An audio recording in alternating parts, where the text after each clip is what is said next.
Ainda um pouco em choque, ainda meio atordoado com o que vi da seleção brasileira contra a Colômbia, vamos pro vídeo que vai analisar esse justíssimo, merecidíssimo Colômbia 2, Brasil 1. Ah, Jorge, esse negócio de justiça do futebol é esquisito, é relativo. Tá bom, eu acho bem discutível mesmo esse conceito, mas ontem o resultado retratou o que foi o jogo. O que foi a postura da Colômbia, o que foi a passividade do Brasil, o que foi a falta de leitura do treinador da seleção brasileira. Tá bonitinho. 2-1 Colômbia, ó, explica direitinho o que foi o jogo de ontem. Vamos falar sobre isso aqui, um momento preocupante, grave, muito ruim, péssimo da seleção brasileira que pela primeira vez perdeu 2 partidas seguidas na eliminatória. Vamos só estabelecendo novas marcas, negativas, porém novas marcas. Like no vídeo, se inscreva, ative o sininho rumo a 140 mil inscritos no canal. E obviamente que nesse fim de semana, nesse período aí de data FIFA, o Aposta Ganha tem muitas oportunidades para você que entra no site. Eu deixo sempre, coloco lá no primeiro comentário do vídeo o link para você aí fazer a sua fezinha, dar uma olhadinha nos jogos. Muitas oportunidades, por exemplo, vai rolar um Itália e Macedônia do Norte. Calma, Itália, calma. Não é a repescagem para a Copa, mas é a eliminatória para Euro. Você tá vendo as cotações aí na tela, favoritismo da Itália, pode fazer a sua fezinha. Tem jogo da Inglaterra hoje também, tem jogo da Dinamarca, muitos jogos da eliminatória para Europa Euro, para UEFA Euro. Então tá tudo lá no site do Aposta Ganha, você vai fazer o seu cadastro. Primeiro comentário do vídeo tem o link, cadastrou, já pode ver todas as cotações e se dá bem com responsabilidade, tá bom? Primeiro comentário do vídeo, clica no link lá. Bom, vamos falar do jogo então do Brasil. Narrei esse jogo no YouTube da TNT Sports. Aí o Brasil começa fulminante. Uma jogada de linha de fundo com Emerson Royal, cruzamento, Vinícius cabeceia por cima. Aí logo depois sai o gol do Martinelli, numa bela jogada com o Vinícius Júnior. Caramba, começo forte do Brasil. O Brasil parecia, naqueles primeiros 10 minutos, muito à vontade em Barranquilha. Tocava a bola com desenvoltura, envolvia a seleção colombiana, logo cedo fez o seu primeiro gol. Depois, você começa o jogo nesse ritmo, você vai tentando ali controlar o ritmo, dosar, você tem que suportar 90 minutos, estava calor em Barranquilha, 28 graus, então você vai... E aí, quando o jogo começa a entrar numa fase ali de acomodação, depois de uma pressão intensa no início, o Brasil perde totalmente o controle do jogo vai embora. O que chamou... Primeira coisa, tem tanta coisa que chamou a atenção ontem, mas a primeira coisa que chamou a atenção, como o jogo rapidamente saiu da mão do Brasil. Como o Brasil começa com força, acho que a Colômbia não esperava o começo do Brasil, acho que ninguém esperava, até baseado no último jogo do Brasil fora de casa contra o Uruguai. O Brasil não fez o Rocher trabalhar no jogo do mês passado. O goleiro do Uruguai pegou o uniforme, saiu limpinho, foi para casa, se ele quisesse usar no jogo seguinte, na data FIFA seguinte, estava de boa. Não precisava nem gastar esse sabão em pó, essa água aí. Então, ontem não. Caramba, que postura do Brasil. Só que isso durou pouquíssimo. Acabou. A Colômbia começou a ganhar o duelo de meio campo, começou a circular a bola, o Rames vindo buscar jogo, o Castanho, o Carrascal, os dois volantes participando muito dessa saída, o Luiz Dias bastante acionado e desde cedo, desde o primeiro tempo, o Emerson Royal começou a tomar o baile do Luiz Dias. Foi cedo. Foi cedo a pressão do Brasil e o gol. Foi cedo que o Brasil perdeu o controle das ações, do ritmo do jogo, e foi muito cedo que a gente começou a ver, vai dar ruim, Luiz Dias e Emerson Royal, vai dar ruim. Ainda no primeiro tempo, o Emerson Royal dá uma entortada no Luiz Dias, eu olhei pra Gi, que estava comentando o jogo comigo, falei, meu Deus, e o Diniz, a segunda coisa que chama atenção, demora demais para prestar, na verdade não é nem demorar, ele não presta qualquer tipo de socorro à seleção brasileira, tava nítido. O Royal ia tomar um baile do Luiz Dias. Ele tomou esse baile o jogo inteiro. E o Luiz Dias, na reta final do jogo, quando o Luiz Dias faz os 2 gols aos 30 e aos 34, o gás dele tá acabando já. O Luiz Dias já não vivia o seu melhor momento físico no jogo, mas tecnicamente, um passeio para cima do Emerson Royal. E o Diniz não deu qualquer tipo de proteção ao Emerson Royal. De você deslocar alguém, de você fazer uma dobra de marcação, sei lá, puxa o Rafinha, ajuda o cara aí, pelo amor de Deus. Olha pro banco, ele tinha volantes no banco, ele, sei lá, Douglas Luiz, pô, vou botar pra dar uma segurada aqui, porque a coisa tá feia. Não. Ele continuou permitindo que a Colômbia chegasse, se avolumando. Antes do primeiro gol, na narração, a Colômbia perde uma chance Acho que é o Sinisterra que chuta por cima, enfim. 1 minuto antes do gol, o lance imediatamente anterior ao primeiro gol do Luiz Dias. E eu digo ali na narração nossa, as chances estão se avolumando. Tipo assim, vai sair o gol da Colômbia, gente. O mundo tá vendo e o técnico da seleção brasileira não. É uma chance atrás da outra. A Colômbia finalizou 23 vezes no jogo contra 12 do Brasil, quase o dobro. 23 finalizações. E o técnico da seleção brasileira não prestou qualquer tipo de socorro durante o jogo. Aliás, sobre a lateral direita e sobre o Emerson Royal, tá dito aqui no vídeo de ontem. Puxa vida, me surpreendi pelo fato dele não ter chamado o Ian Couto, dele não ter chamado outro lateral direito. Ontem, se ele quisesse, eu vou trocar o Emerson Royal. Meu lateral tá tomando um baile, eu não vou voltar com esse cara pro segundo tempo. Vou botar o reserva. Não tinha. Simplesmente, o técnico da seleção brasileira achou por bem abrir mão de um lateral direito reserva. Quem ele tinha era o PP. Para quebrar um galho ali. E aí, quando o PP entra no segundo tempo, entra na lateral esquerda. Eu vou falar um pouco mais do Diniz daqui a pouco, das outras decisões que me deixaram muito confuso no jogo. Eu não entendi o que o Diniz pensou pro jogo. Eu não entendi as decisões do Fernando Diniz, principalmente durante o jogo. E nem entendi essa de não convocar o Ian Couto. O Ian Couto tá jogando no Girona. E eu fui olhar os jogos. Entrou em campo no dia 4, normalmente.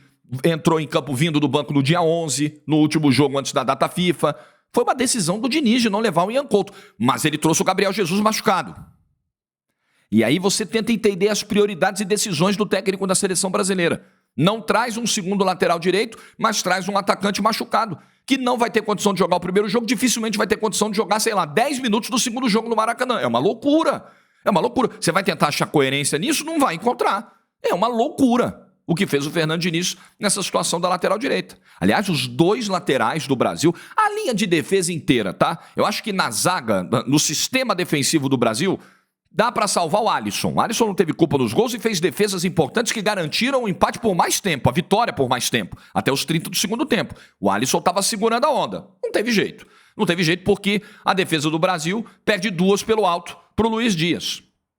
Não teve jeito porque a performance do Emerson Royal e a performance do Renan Lodge ontem, abaixo da crítica. Há muito tempo. Você vai pegar, talvez você não consiga encher as duas mãos, assim, com 10 atuações tão ruins de laterais da seleção brasileira no mesmo jogo como o Royal e Lodge ontem. Um horror, um pavor. Uma coisa assustadora, horripilante, o que fizeram os laterais direitos da seleção, o lateral direito e o lateral esquerdo da seleção brasileira ontem. São esses os laterais que nós temos? É nesse nível que a gente tem para posição? Complicado. Realmente muito complicado. E eu tô aqui tranquilo para dizer, acho que no último ciclo o Emerson Royal deveria ter sido mais testado. Falei no vídeo de ontem. Um jogo, o cara vai mal. Mas olha, o que eu vi ontem, se foi isso aí para terça-feira, porque não tem outro lateral direito. Ou ele vai começar com o PP ali, ou ele vai improvisar algum outro jogador, ou vai ser o Emerson Royal contra a Argentina. Nossa Senhora, uma temeridade, uma barbaridade. Se for isso na terça-feira, começa a rezar. Começa a rezar, porque o risco do Brasil passar uma vergonha no Maracanã existe. Mas, meu Deus do céu.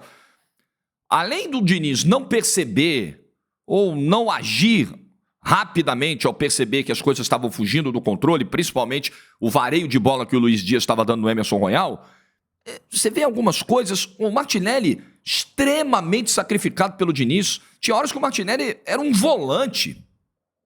Quando o Diniz vai fazer a troca, a entrada do Paulinho, ele tira o Rodrigo, que tinha acabado de criar uma jogada pro Rafinha, que finalizou na trave, e deixa o Martinelli morto em campo e fazendo funções que não deveria estar fazendo. Não deu para entender. Quando ele toma o segundo gol, aí ele resolve botar Douglas Luiz, aí ele resolve botar Endrick, faltando 10 minutos. E a Colômbia não deixou o jogo acontecer nos últimos minutos. A Colômbia travou o jogo, o Rames sentindo cãibra, o outro jogador, o Munhoz, sentindo cãibra, cai, reclama. Estavam na deles. O Brasil, depois que toma o segundo gol aos 34, não cria volume, não gera ocasiões para virar, para pelo menos empatar o jogo de novo. Não consegue, o Brasil não consegue jogar. Coitado do Endrick. O que ele ia fazer naquele cenário, naquela configuração de jogo? Deveria ter entrado muito antes. A entrada do João Pedro... Nossa, mas o que o João Pedro fez no jogo quando entrou no lugar do Vinícius Júnior? Ele tinha opções melhores. Cara, nem que ele colocasse mais alguém no meio campo. E aí o Rodrigo passaria a fazer ali a função de falso 9, com o Rafinha aberto de um lado, com o Martinelli aberto do outro, mas ele resolveu colocar o João Pedro, que é um jogador... No próprio Brighton a gente sabe que é um jogador oscilante. Ele colocou o João Pedro, que nada fez. Que nada contribuiu para o ataque do Brasil. Eu não entendi, honestamente. Me pareceu um Fernando Diniz muito perdido, completamente perdido na montagem do time, na convocação, nas substituições, no plano de jogo, completamente perdido. E é uma grande decepção, porque muita gente esperava, eu não esperava uma seleção dando um baile em todo mundo, mas não dá para esperar o Brasil jogar uma sequência de Venezuela, Uruguai, Colômbia e voltar com 2 derrotas e um empate dentro de casa. Isso não existe. E jogando o futebol paupérrimo. O Brasil não joga bola desde a estreia contra a Bolívia, gente. E era a Bolívia, né? Bolívia que agora trocou de técnico ontem com o Antônio Carlos Zago, ganhou do Peru, ganhou seu primeiro jogo da eliminatória, mas tinha perdido os 4 primeiros. Bolívia contra o Brasil em Belém era um arremedo de time, desculpa, Bolívia, aquela Bolívia, a de hoje eu não sei, né, porque entraram alguns novos nomes, o Miguelito dos Santos virou titular ontem lá e jogou, tem o Ramiro Vaca que é um bom jogador, baixinho, novinho, mas aquele time da estreia, que tomou 5 do Brasil, aquele time passava perrengue na Série C do Campeonato Brasileiro. Foi o único jogo decente que o Brasil fez. Contra o Peru, o Brasil, se você for olhar o que foi o jogo, a vitória ficou muito melhor do que a atuação do Brasil lá em Lima. E aí, Venezuela, Uruguai e Colômbia, eu nem preciso dizer. As derrotas são atuações ridículas do Brasil. A atuação contra o Uruguai, ridícula. A atuação de ontem ainda pelo menos teve 10 bons minutos e uma bola na trave do Rafinha no segundo tempo. Mas no todo, uma atuação de time que mereceu perder. De time que foi para Barranquilla mesmo para perder. Foi isso que o Brasil fez ontem. Brasil, você não pode nem dizer que o Brasil ontem foi para empatar o jogo, pegando todo dos 90 minutos. A partir do momento que o Brasil cai do jogo, acabou. O Brasil era uma equipe derrotada. O Brasil jogou para perder o jogo. E foi merecidamente vencido pela Colômbia. Terrível a noite do Fernando Diniz, terrível a noite da seleção brasileira. Eu insisto, eu não acho que a gente tenha a pior safra da história. Eu acho que nós temos bons nomes. Eu acho que existe talento. Mas o trabalho precisa ser mais bem feito. E o Fernando Diniz, você insistir...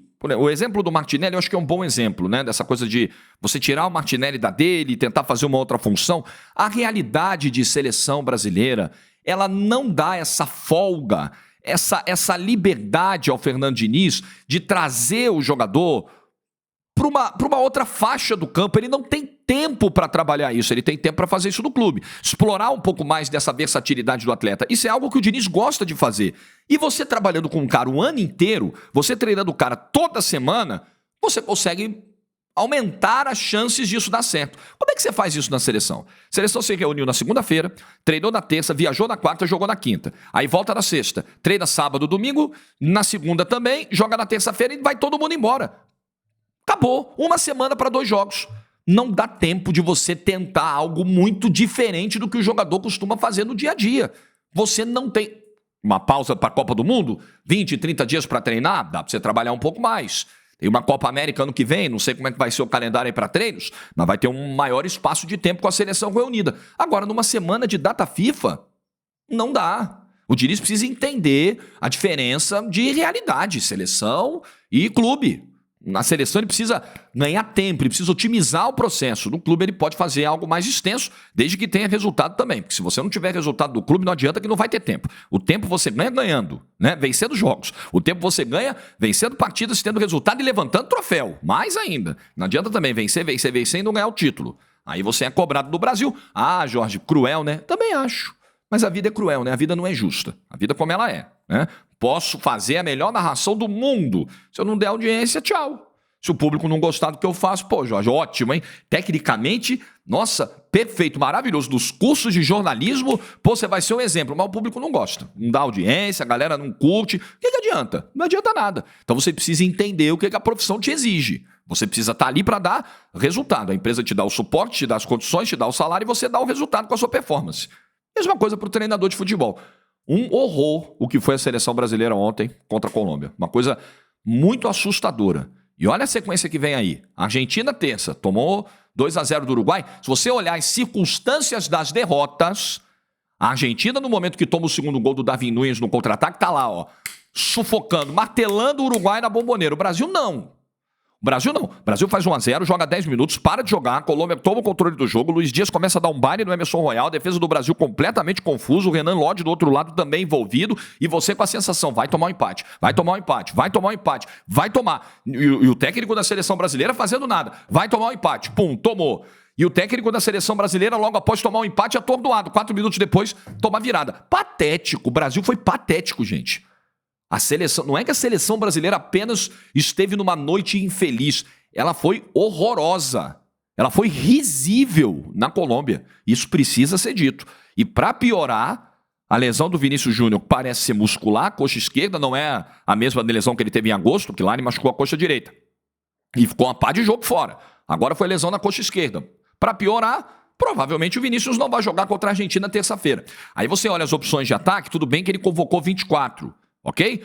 Convocou 24 jogadores, tem uma gordurinha ali com o Gabriel Jesus. Mas ele tem 2 jogadores nesse momento machucados. Um por uma infelicidade, ok, acontece, o cara machucou do jogo. O outro porque ele optou por trazer machucado. Vídeo na quarta-feira falando sobre isso aqui.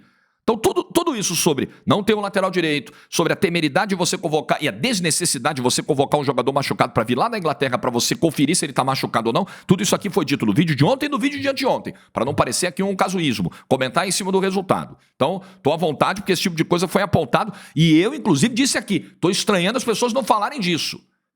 Estou estranhando o pouco debate em cima disso, tanto do Gabriel Jesus quanto da ausência do lateral direito. Pô, o Ian Couto, repara, o Ian Couto estava convocado. Olha como está difícil entender a cabeça do técnico da seleção brasileira. O Ian Couto foi convocado para a última data FIFA. O Danilo foi o titular contra a Venezuela. O Danilo saiu machucado no primeiro tempo. O Ian Couto entrou e entrou bem no jogo. No jogo seguinte, o Ian Couto é o titular contra o Uruguai.